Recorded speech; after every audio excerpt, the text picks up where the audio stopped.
You might have heard of the company Rollergames. They made Ninja Turtles on NES and numerous other games. The company was in fact Konami under an alias. They were releasing games under both brands around the same time.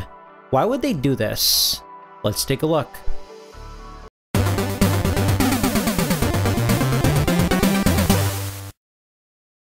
What's going on?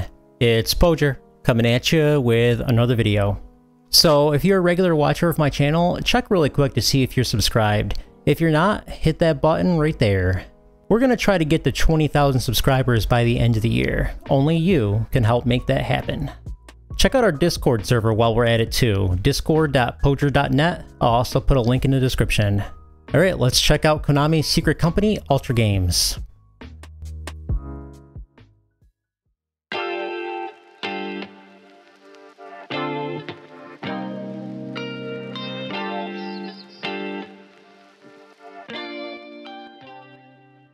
If you were a developer and wanted to make games for the NES, you had to follow some strict policies by Nintendo.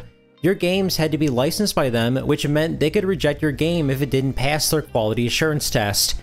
Even if you did secure the license, it was more difficult to make money off your games. You had to pay for the gray cartridge shells, which were required, and Nintendo got a cut of the profits for the revenue generated from your game. You also had to sign an exclusivity agreement, which meant you could only make games for the NES and not the Master System or any other console. If that wasn't enough, you were only allowed to publish 5 games a year, so you had to pick and choose what games were worth counting against your 5-game allotment. These policies were very strict and many game companies didn't like them.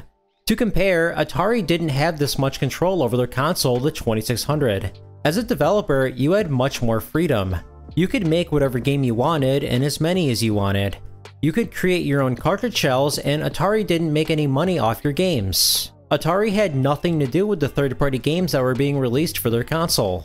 However, Atari's lack of control led to consumers losing trust in video games as there were many low-quality games flooding the market. Nintendo most likely took control over the NES because of Atari's past mistakes. A lot of Nintendo licensees were not a big fan of the policies, but most of them agreed to it because they didn't have a choice. They couldn't take their business elsewhere because the Master System and 7800 were not seeing the same success that the NES was. It made more sense to stay with the best-selling console even if the policies were unfair. A few companies tried fighting back by publishing games without obtaining a license from Nintendo. That way, you could create your own cartridge shells, produce as many games as you want, and make 100% profit off them. But going this route was not as easy as it sounds. Nintendo added a lockout chip that prevented unlicensed games from working. You also couldn't sell your games in stores because Nintendo pressured retail stores into not carrying unlicensed games. While it was completely legal to make unlicensed games, many NES models didn't play them and stores weren't selling them, so it was almost worth never doing it. There was one company, however, that found a loophole around one of Nintendo's rules.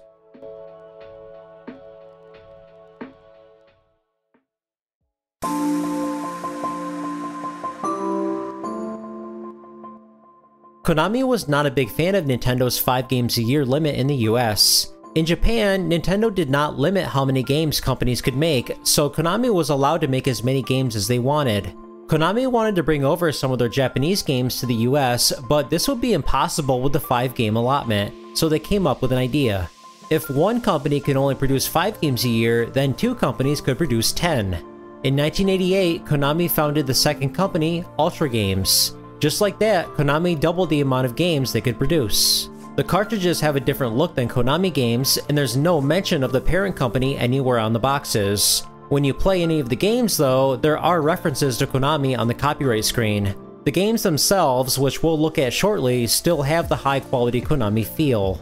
Some titles that received the Rollergames branding were actually branded as Konami games in other regions. So here's the big question with all of this. How do you decide which titles are by Konami and which ones are by Rollergames? Do you give the better games the Konami branding and the worst ones the Rollergames branding? We're gonna play a few Rollergames titles and try to figure out why they chose that branding.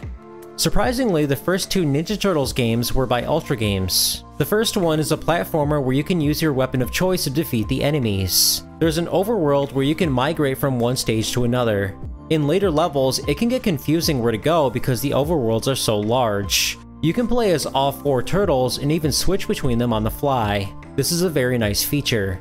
The game is a lot of fun, but very difficult too. The game doesn't refill any life bars in between stages. Enemies also like to respawn very quickly when you leave the screen for only a few seconds. This game is well liked, but sometimes it gets some hate because of angry reviewers.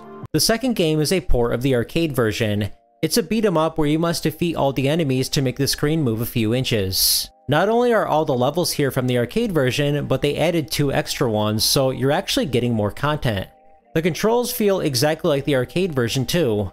This is the definition of an excellent arcade port. The reason these titles used the Rollergames branding is most likely because Konami thought the Ninja Turtles license would be enough to boost the games. Why use the Konami branding when they don't need to? Surprisingly, Ninja Turtles 3, the Manhattan Project, did not use the Rollergames branding. More on this later. Let's check out Rollergames. It's an isometric platformer where you beat up enemies and platform your way through obstacles. You can pick between 3 characters, but Hot Flash is the best one because of her fast speed.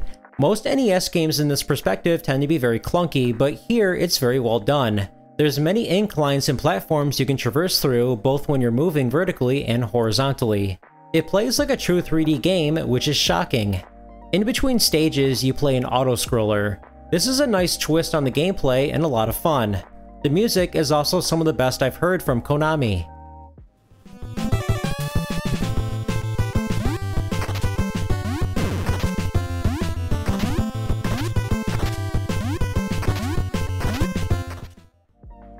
It's not a perfect game though. The controls are very slippery and you'll most likely fall into a lot of bottomless pits. Sometimes the perspective can be off and it's hard to tell if you're lined up with the platform you're trying to jump to. The hitbox for punching enemies is also very strange. I seem to miss my target more than I hit them. The graphic style they chose is very interesting. All the characters during the cutscenes look purple, but I'm not hating on it. Rollergames is a shockingly good title and super ambitious for an NES game. Similar to Ninja Turtles, I believe Konami marketed this under Rollergames because it's license-based and therefore doesn't need the extra boost. Konami also used the Rollergames branding for Game Boy titles as well. Let's check out a few. Here's Ninja Turtles Fall of the Foot Clan. It's a basic platformer where you just walk to the right and complete the stage. You can play as any turtle, but they don't have any differences besides appearance. Graphically, this game looks incredible. They even show off some parallax scrolling. The music is also some of the best I've heard on the Game Boy.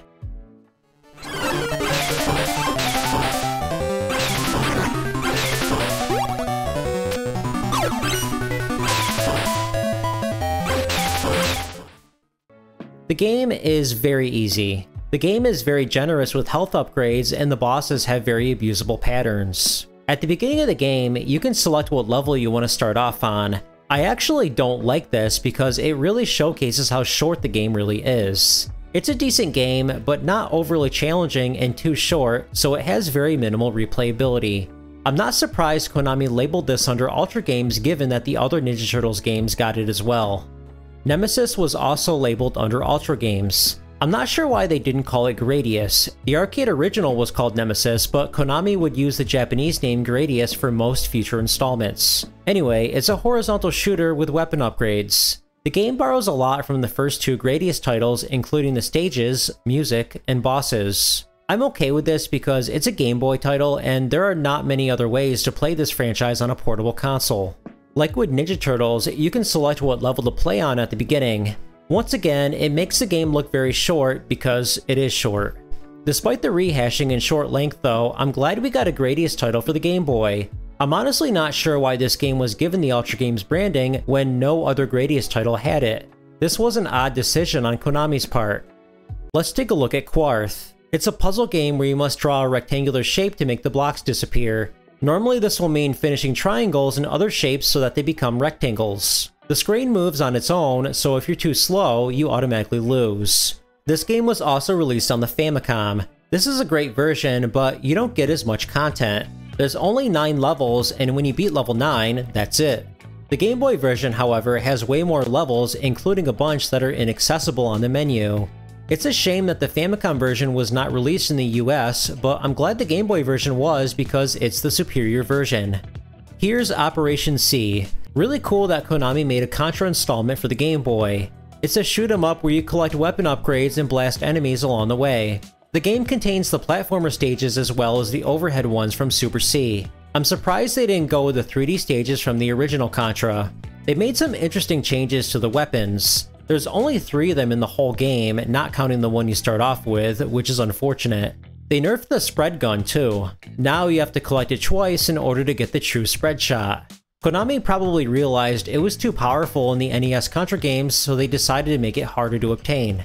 Surprisingly, the homing gun is in this, despite it not being in the NES games, and it actually fires off 3 bullets at a time. This is undoubtedly the best weapon in the game. Like with the Gradius game, a lot of the elements are borrowed from the NES games. Most of the music is from previous games, and even some of the stages look similar.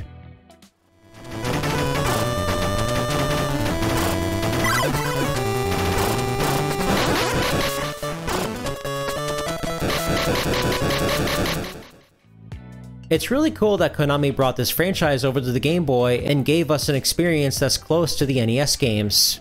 This is the only Contra title to use the Rollergames branding. It's unclear why they decided to do this. So I just wanted to give you an idea of what some of the games were like. Konami didn't give the lower quality games the lesser branding. It seemed like Konami gave their main franchises like Contra and Castlevania their signature brand, while the licensed games didn't need it. But this is just a guess. They may have only used the Rollergames branding when they ran out of their 5 Konami ones for the year. So how did Nintendo respond to Konami's second company? Surprisingly, they didn't take any action. Konami technically didn't break any rules. You could only make 5 games per company, but no one said you could only have 1 company. If Konami wants to go through the effort of establishing a new company, paying all the fees required to set up that company just to make 5 more games, why not just let them?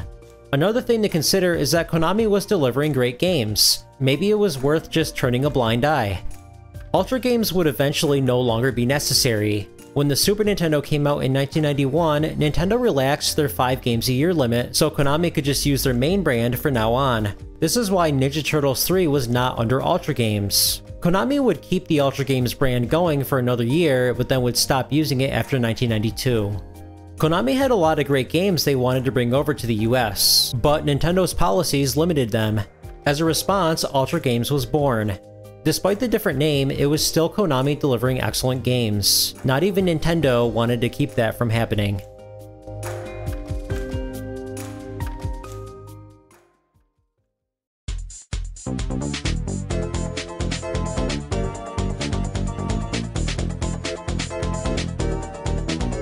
Hey, I just wanted to thank you so much for watching this video. If you made it this far, hit that like button. If you enjoy this type of content, hit the subscribe button for more content. Both of these things really help the channel grow. If you have anything to share, feel free to leave a comment. I read every single comment on this channel, and I'm pretty good at replying back. Anyway, have a good one.